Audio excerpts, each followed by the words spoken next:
আমি শ্রী বিশ্বনাথ রাতের কুহেলির সকল দর্শককে শুভেচ্ছা অভিনন্দন জানিয়ে শুরু করছি আজকের বিশেষ প্রতিবেদন। হ্যাঁ, মুর্শিদাবাদ মঙ্গলবার থেকে আজ রবিবার 6টা দিন, প্রায় 6টা দিন, তবুও সুতি, শামশেরগঞ্জ, রঘুনাথগঞ্জ, ধুলিয়ান, জঙ্গিপুর, এখানে অবস্থা অগ্নিগর্ভ। আমরা কালকে কিছু ভিডিও দেখছিলাম, আপনারাও দেখেছেন। ধুলিয়ান স্টাইল বাজার একটা শপিং মল, সেখানে উগ্রবাদী মুসলমানরা, বহিরাগত জঙ্গি মুসলমানরা লুঠতরাজ চালালো বীর দর্পে। আচ্ছা, এই দৃশ্যটা দেখার সময় আপনাদের কি পুরনো একটা দৃশ্যের কথা মনে পড়ছে না?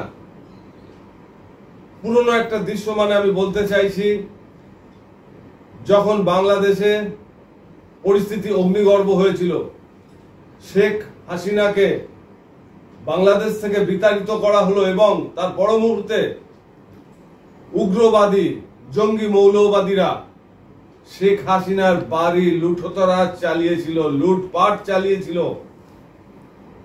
তার বাড়ির, তার যে সরকারি আবাসন ছিল, সেখান থেকে জিনিসপত্র কেউ মাথায় করে, কেউ পিঠে করে, কেউ কাঁধে করে, কেউ এইভাবে জিনিসপত্র নিয়ে চৌর্যবৃত্তি করে পালিয়ে গেল। সেই দৃশ্যটার সাথে কালকে যে আমরা দেখলাম ধুলিয়ানের যে স্টাইল বাজার, দৃশ্যটা একদম হুবহু, মানে দেখে মনে হচ্ছে যেন এটা বাংলাদেশেরই শেখ হাসিনার সেই লুঠতরাজের ছবি, শেখ হাসিনার সময় একদম সেম। আচ্ছা, এবার আপনাদের মনে নিশ্চয়ই একটা ধারণা আসতে পারে যে এরা তাহলে কারা, যাদের দেখা গেল স্টাইল বাজার থেকে লুট করে নিয়ে পালাচ্ছে সম্পত্তি, সেই শপিং মলের জিনিসপত্র। এরা কারা?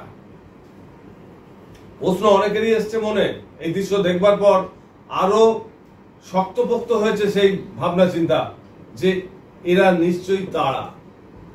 একদম ঠিক। এই মুহূর্তে সুতি, জঙ্গিপুর যা অবস্থা, তা বাংলাদেশের থেকেও অনেক গুণ খারাপ। এই মুহূর্তে সুতি, শামশেরগঞ্জ, ধুলিয়ান, জঙ্গিপুর ইত্যাদি জায়গায় 800 বিএসএফ মোতায়েন রয়েছে। 8 কোম্পানি। রাজীব কুমার সগর্বে বলেছিলেন দুদিন আগে যে পরিস্থিতি নিয়ন্ত্রণে, কিন্তু তারপরেও বিএসএফকে আহ্বান জানাতে হয়েছে, কেন্দ্রীয় বাহিনীকে আমন্ত্রণ জানিয়ে আনা হয়েছে। এবং শুধু তাই না, ওখানে যারা হিন্দু বসবাসকারী, তারা বিএসএফ এর কাছে হাত জোর করে বলছে, আপনারা আমাদের রক্ষা করুন, আমরা এখানে থাকতে পারছি না, পুলিশ আমাদের কোন রকম সুবিধা দিতে পারেনি, পুলিশকে ডেকে পায়নি। তো বিএসএফরা আশ্বস্ত করেছিলেন, বলেছিলেন আপনাদের চিন্তা করতে হবে না। তারা রাত্রে ওখানে টহল দিয়েছে এবং গতকাল রাত তারা নিশ্চিন্তে ঘুমিয়েছে। কিন্তু সব থেকে দুঃখজনক ব্যাপার, শামশেরগঞ্জের রানীপুরে হরগোবিন্দ দাস, 70 ঊর্ধ্ব, একজন বয়স প্রবীণ একজন নাগরিক, এবং তার ছেলে চন্দন দাস, বছর 40, এই উগ্র মৌলবাদীদের কার্যক্রমে বাধা দেওয়াতে, মানে তারা যে চৌর্যবৃত্তি লুটতরাজ করে চলেছে, সেই কাজে বাধা দেওয়ার জন্য তাদেরকে পিটিয়ে পরে গলা কেটে হত্যা করা হয়েছিল। এই যে খবরটা, মৃত্যুর খবরটা প্রকাশ হয়েছে, কিন্তু এর পেছনে আরো অনেক মানুষের উপর অত্যাচার রয়েছে, যেগুলো সামনে আসছে না। যেখানে আমাদের চতুর্থ স্তম্ভ সাংবাদিক বন্ধুরা পৌঁছতে পারছে না, খবর পাচ্ছে না, অথবা খবর পেলেও সেই খবরটা কভারেজ করতে পারছে না। সত্য কথা। মুর্শিদাবাদ জ্বলছে, মুর্শিদাবাদ জ্বলছে। 163 ধারা বলবৎ মুর্শিদাবাদে। ইন্টারনেট পরিষেবা বন্ধ, তবুও মুসলিম জঙ্গিরা কিভাবে তাণ্ডব, লুটপাট, ধ্বংসলীলা চালিয়ে যাচ্ছে? প্রশ্ন। এডিজি আইন শৃঙ্খলা জাভেদ শামীম দাবি করেছেন পরিস্থিতি নিয়ন্ত্রণে। এটা কেমন নিয়ন্ত্রণ? এটা কেমন নিয়ন্ত্রণ যে 163 ধারা সবকিছু নিয়ন্ত্রণে, তারপরেও এত কিছু ঘটে চলেছে। 800 কোম্পানি, 800 জন বিএসএফ মোতায়েন হয়েছে। পরিস্থিতি বলছে বাংলার পুলিশ অত্যন্ত নিষ্ঠার সাথে নীরবতা পালন করেছে।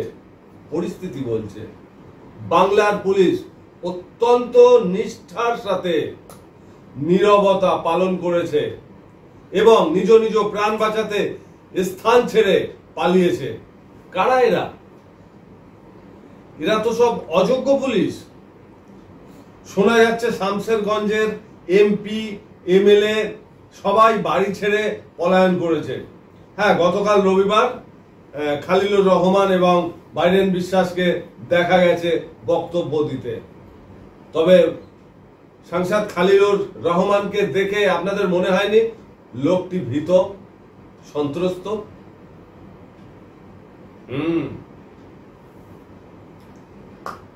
অবশ্যই ভীত, সন্ত্রস্ত। ব্যাপারটা বুমেরাং হচ্ছে না তো? আরেকজন এমএলএ, মুসলিম এমএলএ, সরকারের তৃণমূলের, তার বাড়িও ভাঙচুর করবার মতন একটা পরিস্থিতি তৈরি হয়েছিল। বুমেরাং মনে হচ্ছে না? আরো একটা জিনিস ঘটেছে জঙ্গিপুরে, যেটা সব থেকে খারাপ হয়েছে।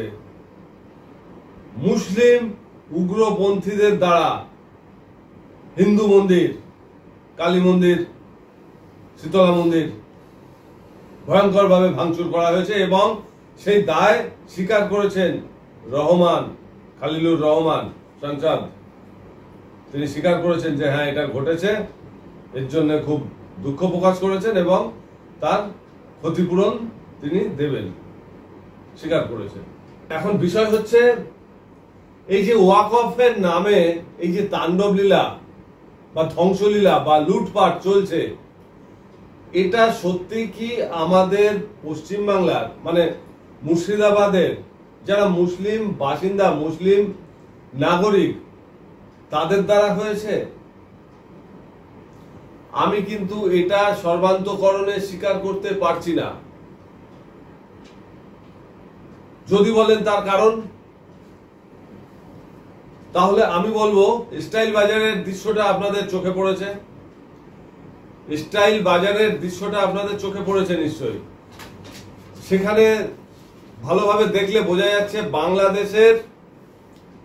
বাংলাদেশের যে ঘটনা ঘটেছিল সম্প্রতি কয়েক মাস আগে, তার সাথে হুবহু মিলে যাচ্ছে।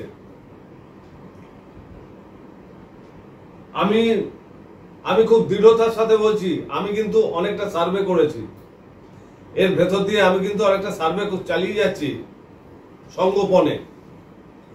আমি দৃঢ়তার সাথে বলছি রাজ্য সরকারকে, হ্যাঁ, সুপ্রিমো মমতা বন্দ্যোপাধ্যায়কে, যে আপনি এখনই সজাগ হন। আমি বলছি এখনো পালাতে পারেনি এবং মিমি এবং এবিটির উগ্র মৌলবাদীরা, জঙ্গি সংগঠনের সদস্যরা কিন্তু এখানে রয়েছে, এখনো পালিয়ে যায়নি সবাই, এখানে এখনো কিন্তু অবস্থান করছে। আপনি যদি একটু সজাগ হন, আপনার প্রশাসন যদি একটু সজাগ হয়, এদের ধরে ফেলতে পারবেন। আচ্ছা, একটা জিনিস আপনাদের আরেকটা সাদৃশ্য আপনাদের দেখিয়ে দিই। আরজি কর ডক্টর অভয়ার হত্যাকাণ্ড, 14 আগস্ট 2024 রাতের দৃশ্যটা মনে করুন তো। আচমকা প্রায় 7,000 সমাজ বিরোধী নানান রকম গাড়িতে করে এসে আরজি করে নামলো এবং ধ্বংসলীলা চালালো। মানে প্রমাণ লোপাটের যে একটা চক্রান্ত, সেটা সম্পন্ন করলো। আচ্ছা বলুন তো, সেই দিনও পুলিশরা কোথায় ছিল? পুলিশরা কিন্তু গেট ছেড়ে ডিউটি ছেড়ে সব পালিয়ে গেছিল এবং নার্সদের কাছে গিয়ে প্রাণ ভিক্ষা চাওয়ার মতন যে আপনাদের পোশাকগুলো আমাদের দিন, নাহলে আমাদের মেরে ফেলবে, আমরা লুকিয়ে থাকবো, আপনাদের পোশাকগুলো দিয়ে আমাদের সাহায্য করুন। এই যে আকুতিটা, এইটার সাথে মিলে যাচ্ছে শামশেরগঞ্জ জঙ্গিপুরের যারা পুলিশে ছিলেন, ডিউটিতে ছিলেন ওই দিন, তাদেরও একই রকম আকুতি দেখা গেছে যে আমাদের পরিবার আছে, আমাদের মেরে ফেলবে, আমাদের বের করে দেবেন না, পালিয়ে গেছে ডিউটি ছেড়ে। একই রকম হলো কিনা দুটোর সাথে? আচ্ছা, সেদিনকে যারা পুলিশের ইনফরমার, খোঁচর, যারা পুলিশকে নানান তথ্য দেয়, গোয়েন্দা বলতে পারে, তারা কি পুলিশকে বলেনি যে এরকম একটি ঘটনা আর্জি করে ঘটতে চলেছে? আমি দৃঢ়তার সাথে বলছি, দায়বদ্ধতার সাথে বলছি, পুলিশ সব জানতো। আরজিকর 14 আগস্ট যে রাতে যে ঘটনা ঘটবে পুলিশ সব জানতো। আর এটাও আপনাদের দায়বদ্ধতার সাথে বলছি, মঙ্গলবার থেকে যে ঘটনা শুরু হয়েছে এবং পুলিশরা যা তাদের দায়িত্ব দেখাচ্ছে, সেখানেও তারা সজাগ ছিল যে এখানে জঙ্গি সংগঠন ঢুকে পড়েছে, এখানে একটা হামলা হবে, তাণ্ডব হবে ওয়াকফের নামে। এমনও দেখা গেছে সন্ত্রাসীরা ওপেন বলছে, পুলিশ তুমি সাবধান হয়ে যাও, আমার লোকেরা ঢুকবে। কি বলেন আপনারা? সবাই সব জানে, A to Z, কিন্তু মুখে কুলুপ, আমরা কিচ্ছু জানি না। ব্যাপারটা তাই। আজকে দেখুন খালিলুর রহমান বা আরো যারা মুসলমান নেতা মন্ত্রী আছে, তারা এমন ভাবে প্রেজেন্ট হচ্ছেন যে জিনিসটি তারা জানে না, জানে সব, কিন্তু তারাও অসহায় হয়ে পড়েছে। দেখুন আজকে ওয়াকফ বিল নিয়ে যে তাণ্ডব চলছে। আচ্ছা, ওয়াকফ বিলটার মানেটা কি সবাই জানেন? ওয়াকফ বিল এই যে আনা হয়েছে, এটার দ্বারা কারা লাভবান হবে সেটা কি জানেন? বলা হচ্ছে যে এবার হিন্দুরা এই ওয়াকফের সম্পত্তি সব দখল করবে, এর ভেতরে ঢুকে যাবে, ইত্যাদি ইত্যাদি। কিন্তু গোয়েন্দা রিপোর্ট কি বলছে জানেন? গোয়েন্দা রিপোর্ট বলছে এতদিন ধরে ওয়াকফের সম্পত্তি যারা বেদখল করেছে, ভোগ দখল করেছে, লুট করছে এবং কন্টিনিউ ভোগ করে যাচ্ছে, তারা সবাই মুসলমান সম্প্রদায়ের। এর মধ্যে হিন্দু নেই কেউ। দায়িত্বের সাথে বলছি। নাম শুনতে চান? সব থেকে বড় চোরের কথা বলবো? বড় চোরের নামটা বলবো? শুনতে পারবেন তো? হ্যাঁ, আমি এই কলকাতার মেয়র ফিরহাদ হাকিমের কথা বলছি। ওয়াকফের সম্পত্তি দখল করে বসে আছে। দায়িত্বের সাথে বলছি। এই যে সিদ্দিকুল্লাহ চৌধুরী গ্রন্থাগার মন্ত্রী হয়েছেন, কলঙ্ক। গ্রন্থাগার মন্ত্রী মানে বইয়ের সাথে একটা যুক্ত রয়েছে ব্যাপারটা। একটা মূর্খ উগ্রপন্থী, সমাজ বিরোধী, মুসলিমের কলঙ্ক। আজকে খুব চেঁচাচ্ছে, বলছে আমরা আগে জেলাকে টাইট দিই, তারপরে কলকাতা টাইট দিতে যাব। তো আমি বলছি আপনাদের, নোট করুন, এই সিদ্দিকুল্লাহ চৌধুরীও ওয়াকফের সম্পত্তি বেনামে দখল করে আছে। না হলে ইনি এরকম করছে কেন? বাইরে থেকে এই যে যারা এবিটি বা সিমি ইত্যাদি উগ্রপন্থী লোক এসে ঢুকেছে, মৌলবাদীরা, এদের আনার পেছনেও আমার মনে হচ্ছে সিদ্দিকুল্লাহর হাত আছে। তাহলে কি করে বলতে পারে যে আগে জেলা টাইট দিই, তারপর কলকাতাকে টাইট দেবো? এত বড় হিম্মত কি করে হয় একটা গ্রন্থাগার মন্ত্রী, যে বিদ্যার সাথে যুক্ত, বইয়ের সাথে যুক্ত, তার মানসিকতা এরকম কি করে হয়? এই মানুষটাকে গ্রন্থাগার মন্ত্রী কি করে করা হলো? আর সে কেন এই চেয়ারটাতে বসে আছে? অশিক্ষিত মূর্খ অর্বাচীনের মতন কথা বলছে। এরা সব যুক্ত আছে, প্রত্যেকে যুক্ত আছে। আজকে দেখুন একটা জিনিস আপনাদের সোজা অঙ্কটা বুঝিয়ে দিই, যে মুসলমান সম্প্রদায়, যে তৃণমূলের নেতা মন্ত্রীরা আজকে বিরুদ্ধ করছে ওয়াকফের বিরুদ্ধে, বাইরে থেকে লোক হায়ার করে নিয়ে আসছে, মাঠে নামিয়ে দিচ্ছে, খেলা হবে, এরা প্রত্যেকে ওয়াকফের সম্পত্তি ভোগ করছে বেনামে, কেউ স্বনামে, কেউ বেনামে, প্রত্যেকে দখল করে বসে আছে। লক্ষ কোটি টাকা সম্পত্তি। হিন্দুরা করেনি, কোন হিন্দু করেনি। শুনে নিন, আমাকে অনেকে বলছেন যে আপনি তো সবার কথা বলছেন। আমি সেদিনকে বললাম দল বদলুদের কয়েকজনের কথা বললাম, তো আমাকে কমেন্টস করেছেন যে আপনি তো সবার কথা বলছেন দল বদলু, তাহলে মমতা বন্দ্যোপাধ্যায়ের কথা কেন বলছেন না দল বদলু? যে প্রশ্নটা করেছেন ভালো প্রশ্ন করেছেন, উত্তরটা দেব। হ্যাঁ, মমতা দল বদলু নয়। মমতা কেন দল বদলু নয় আমি একটু বলি, তাহলে তো বুঝতে পারবেন যে আমি ঠিক বলছি কিনা। দেখুন, আমি যাদের কথা বলছি, শুভেন্দু বলুন, অর্জুন বলুন, বাবুল সুপ্রিয় বলুন, ইত্যাদি বহু আছে, নাম বলে শেষ করতে পারবো না। এরা এক দল থেকে এক দল, মানে বিজেপি থেকে তৃণমূল, তৃণমূল থেকে বিজেপি, বিজেপি থেকে তৃণমূল, তৃণমূল থেকে বিজেপি, এই করেছে বা করে চলেছে। কিন্তু মমতা কি করেছিলেন? কংগ্রেসে ছিলেন, তার বাবাও কংগ্রেস নেতা ছিলেন। কংগ্রেস থেকে তিনি দল বদলু করেননি, কংগ্রেস ত্যাগ করেছেন, ত্যাগ করে নিজে দল গঠন করেছেন তৃণমূল, এবং তিনি সেই তৃণমূলে রয়েছেন। তাহলে এটা দল বদলু হয় নাকি? একটু তো বিদ্যার নিয়ে কথা বলুন, একটু তো ভাবনা চিন্তা করে কথা বলুন। আমি কেন বলিনি মমতাকে দল বদলু, এটাই হচ্ছে তার কারণ। মমতা যদি কংগ্রেস ছেড়ে বিজেপিতে যেত বা অন্য কোনো দলে যেত, তাহলে অবশ্যই তিনি দল বদলু হতেন। কিন্তু যেহেতু তিনি দল ত্যাগ করেছেন, ত্যাগ করে নিজে তৃণমূল গঠন করে নিজে সুপ্রিমো হয়ে সেই দলটাকে চালাচ্ছেন, উনি দল বদলু হয় না। এটা এভাবে দল বদলু তাকে বলা যায় না। আরো কয়েকজন লিখেছেন, আমি দেখলাম কমেন্টসে, অনেকেই কমেন্টস করছেন যে আপনি মমতার হয়ে কিছু বলেন না কেন, মমতার সাথে কি প্রেম?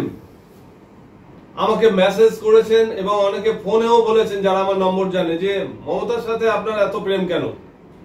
দেখুন, এই কথাটা নিয়ে আমার সংসারে একসময় অশান্তি হয়েছিল। আমার পরিবার, মানে আমার মিসেস বলেছিল যে মমতার হয়ে তুমি এত সাফাই গাও কেন? চারদিকে যখন মমতাকে নিয়ে এত বিরুদ্ধচরণ করছে, মমতার সাথে রিলেশন কি তোমার? তুমি কি ওই মহিলাকে প্রেম করো? হ্যাঁ, শুনে নিন কেন করি। আমার বাড়িটা ঘুরে দেখাবো একদিন, পরের ভিডিওতেই দেখাবার চেষ্টা করব। আমার বাড়িতে যত ছবি আছে না, তার মধ্যে মমতা বন্দ্যোপাধ্যায়ের ছবিটি সব থেকে মূল্যবান। মানে আমি এত সুন্দর করে বাঁধিয়ে রেখেছি। ওই ছবিটি আমার বাড়ি থেকে, আমার পরিবার থেকে বলেছিল নামিয়ে দিতে, আমি নামাইনি। মমতাকে আমি প্রেম করি, ভালোবাসি, সবার সামনে আজকে আপনাদের বললাম। আর কেন করি আপনারা যদি সেটা জানেন, তাহলে আপনারাও মমতার সাথে প্রেম ভালোবাসাই করবেন। আমি নির্ঘাত বলছি, কোনো ভুল নেই। আপনারা যদি জানেন এই গল্পটা, এর রহস্যটা, আপনারাও প্রেম করবেন। আজকে দেখুন, মমতা যাদের সংস্পর্শে রয়েছে বা যারা মমতার সংস্পর্শে রয়েছে, যখন তৃণমূল দল গঠন হয়েছিল তখন এরা সবাই সত্যি ভালো ছিলেন, এরা। কিন্তু 5টা বছর কাটাবার পর এরা দল বেঁধে চোর হয়েছে। চোর। প্রতিটি নেতা মন্ত্রীর কথা বলছি আমি একজনকেও বাদ দিচ্ছি না, চোর হয়ে গেছে সব। বলে না 10 চক্রে ভগবান ভূত হয়ে যায়, তো মমতাও তাই হয়েছেন। এই মানুষটি খারাপ নয়, মানুষটি মেঘে ঢাকা তারা। বাকি চারদিকে যারা আছে না, সব মেঘ হয়ে ওকে আড়াল করে দিয়েছে। ওর যে মাহাত্ম্য, সেটা আর মানুষের কাছে আসছে না। কিন্তু অপেক্ষা করুন, নিশ্চয়ই একদিন আসবে। আজকে চোরে ভরে গেছে, মানে কি বলবো, শুধু বাইরের নেতা মন্ত্রীদের কথা বলবো না, মমতা বন্দ্যোপাধ্যায়ের ঘরেই হয়ে গেছে এরকম। মানুষটা আজকে সত্যি বেসামাল। উনি যখন ক্ষমতায় এলেন, তখন আমরা সবাই ভেবেছিলাম, জানেন তো, আমরা সবাই ভেবেছিলাম যে একটা পরিবর্তন আসবে, একটা অন্যরকম জায়গা হবে। হ্যাঁ, হয়েছিল, অবশ্যই হয়েছিল। কিন্তু পরে দেখা যাচ্ছে ধীরে ধীরে না, মানে যারা তার পরিমণ্ডলে ব্যক্তি হয়েছিল, একে একে নেগেটিভ হচ্ছে, একে তাদের কথাবার্তা, কাজ কর্ম পজিটিভ। দেখুন, একটা কমিশনার, ওয়ার্ড কমিশনার, তার কতটুকু সম্পত্তি থাকা উচিত? তার কি থাকা উচিত? যদি বাবার সম্পত্তি না থাকে, সে নিজে কতটুকু সম্পত্তির মালিক হতে পারে? কিন্তু বর্তমানে দেখা যাচ্ছে যে ওয়ার্ড পৌরসভার কাউন্সিলরদের এত সম্পত্তি যে আগেকার দিনে মন্ত্রীদেরও ছিল না। একটা চেয়ারম্যান, পৌরসভার চেয়ারম্যান, তার কতটুকু ক্ষমতা থাকা উচিত? তার সাথে 4-5টা বডিগার্ড থাকছে। একটা চেয়ারম্যান, সাধারণ চেয়ারম্যানের সাথে 4-5টা বডিগার্ড। কোথা থেকে আসে এই পয়সা? কে যোগায় এই পয়সা? বলুন, চোর সব লুটপাট করছে। আপনি আজকে বাড়ি করবেন, এসে হাত পাতবে, তোলা দিতে হবে। আপনি ইট ফেলবেন, সিমেন্ট ফেলবেন, বালি ফেলবেন, তোলা দিতে হবে। আপনি একটা জমি কিনবেন, তোলা দিতে হবে। আপনি একটা জমি বেচবেন, তোলা দিতে হবে। এই চলছে। আর এগুলো করছে এই চোরগুলো যারা তৃণমূলে এখন ঘাড়ের উপর বসে রয়েছে মমতা বন্দ্যোপাধ্যায়, মানুষটাকে তিলে তিলে শেষ করে ফেলছে। এই চোরদের থেকে যদি মমতা বন্দ্যোপাধ্যায়কে বার করে আনা যায়, তাহলে মনে করবেন বাংলা আবার জাগবে। সেটা কি সম্ভব? এই চোরগুলোকে কিভাবে হাঁটানো যায়? আজকে দেখুন, এই ওয়াকফের নামে যে লড়াই চলছে, তার ভেতরে আসছে মানে আমাদের হিন্দুদের দেবতাদের, যাদের আমরা মানে ভগবান বলি, তাদেরকে নিয়ে একটা রাজনীতি চলছে। আরে রামকে তো হিন্দুরা ভালোবাসে, হনুমানজিকে তো ভালোবাসে প্রত্যেকে। কোন হিন্দুর বাচ্চা আছে যে ভালোবাসবে না? এটা হয় নাকি? প্রত্যেকে ভালোবাসে, কিন্তু সেটাকে নিয়ে রাজনীতি করাটা কতখানি উপযুক্ত? এটা চলছে কিন্তু এখন ট্রেন্ড হয়ে গেছে যে সুশ্রুরি, ধর্মের নামে সুশ্রুরি দেওয়া। বাংলায় মধু আছে, এই বাংলায়, পশ্চিম বাংলায় মধু আছে। আপনাদের আগের ভিডিওতে বলেছি না বাংলা কি জিনিস? এটাকে, এই মধুর ভাণ্ডারটাকে লুট করবার জন্য যেমন দেশের নেতা মন্ত্রীদের নজর রয়েছে, লোভাত উদ্দেশ্য, ঠিক তেমন বাইরের যে উগ্রবাদী মুসলমান, তাদেরও লোভ রয়েছে। সত্য কথা। আর এদেরকে কিছু মুসলমান নেতা মন্ত্রী সর্বান্তকরণে সাহায্য করছে গোপনে। আর এই যে বুমেরাং বললাম, এরা এনেছিল, এবার আনলে পরে তাদের যখন বাঁকড়ায় গন্ডগোল হচ্ছে, দেনা পাওনায় গন্ডগোল হচ্ছে, তখন তাদেরই আক্রমণ করছে, ওই মুসলমান নেতা মন্ত্রীগুলোকে আক্রমণ করছে। বুমেরাং হচ্ছে। আজকে সিদ্দিকুল্লাহ চৌধুরীর মতন নেতা মন্ত্রী, ফিরহাদ হাকিমের মতন নেতা মন্ত্রী, হুমায়ুন কবিরের মতন নেতা মন্ত্রী। ফিরহাদ হাকিম কি বলেছে? আমরা এক সময় সংখ্যাগুরু হয়ে যাব। কি করবেন সংখ্যাগুরু হয়ে? আপনার উদ্দেশ্যটা তো ভালো নয় মশাই। সংখ্যাগুরু হয়ে কি করতে চান? হিন্দুদের পদদলিত করতে চান? সিদ্দিকুল্লাহ চৌধুরী কি বলছেন?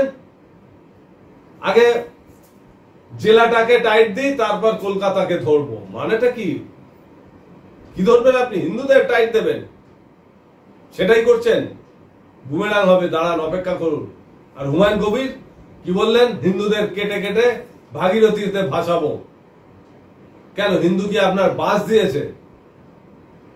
হ্যাঁ, এই যে ওয়াকফ মারাচ্ছেন, হ্যাঁ, এই ভাষাই ব্যবহার করছি, আমার শুধু ভিউয়ার্সরা মাফ করবেন, সহ্য করতে পারছি না। এই যে ওয়াকফ সব বলছে, মুসলমান ধর্ম এসছে, শুনে নিন, 1400 বছর আগে, 1400, অনলি 1400 বছর আগে মুসলিম ধর্ম সৃষ্টি হয়েছে।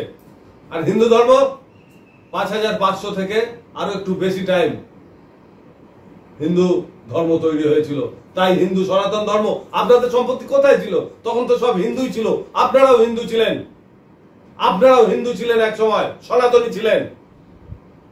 তারপর ভাগ হয়েছেন, মুসলমান হয়েছেন।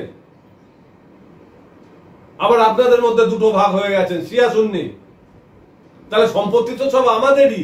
আমাদের থেকে লুটপাট করেছিলেন আপনাদের যারা বংশ পরম্পরায় মোগল সাম্রাজ্য ছিল, তারা লুটপাট করেছেন হিন্দুদের থেকে। সেই সম্পত্তি যদি হিসাব করা হয় না, ওয়াকফ আইন চলে যাবে কিসের মধ্যে?